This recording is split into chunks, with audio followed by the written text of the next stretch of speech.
Good evening, everyone. My name is Marcus. I'm a neuroscientist here at the Department of Economics, and I want to tell you a little bit how we use neuroscientific methods to bridge the gap between basic science and useful applications for society. The world is facing a mental health crisis, and stress is the cause. Stress is the leading cause of disability worldwide, with health diseases like anxiety, depression, and burnout, and roughly 10% of the world population is affected. This, of course, has a huge impact on businesses, companies, organizations, and healthcare systems, with a staggering amount of productivity lost worth 1 trillion every year due to stress-related disorders. And of course, this is a huge socioeconomic stressor for the economy. What about Switzerland? Just last week, the Swiss Health Report came out, and 28% of the Swiss workforce suffer from health-critical work-related stress. More than 30% of the Swiss workforce suffer from emotional exhaustion, which is a precursor of burnout. And the report even says if the stress-related problem was solved, the Swiss economy would benefit 6.5 billion every year. So we clearly are doing something wrong. These numbers are terrible. What we're currently doing is really just waiting for people to get sick and burn out. We're not, and then apply costly treatment. What we need to be doing is to help people before they get sick. So what's really needed is proper assessment and identification methods to find out who is vulnerable to stress, and then have proper treatments in place to help these people. So what we really need to be doing is go from costly treatment to prevention.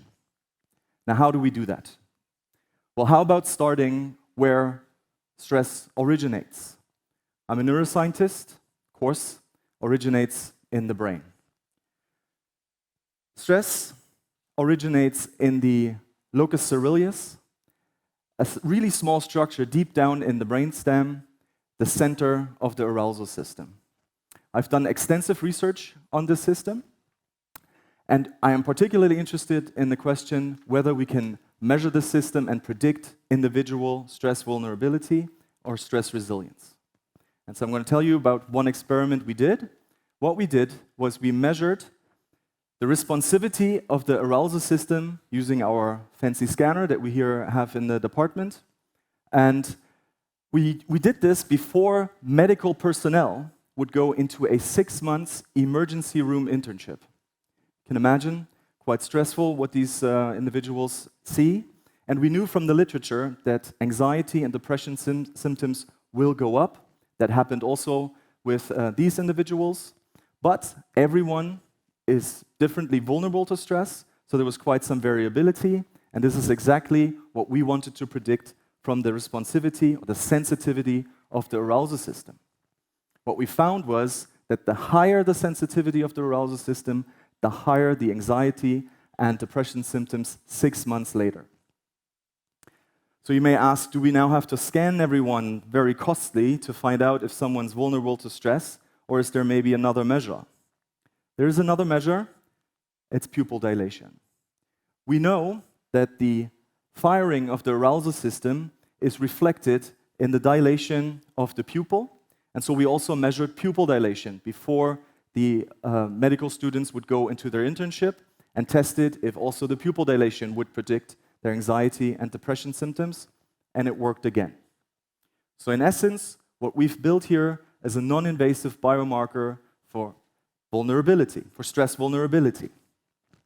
What we've also done here is really to downscale the cost and size for predicting stress vulnerability from a multi-million franc machine to a book-sized eye tracker, which is very much portable, very easy to use, and can, of course, be used by people that cannot go into a scanner for various reasons, or people that don't have a scanner in their neighborhood, sitting around.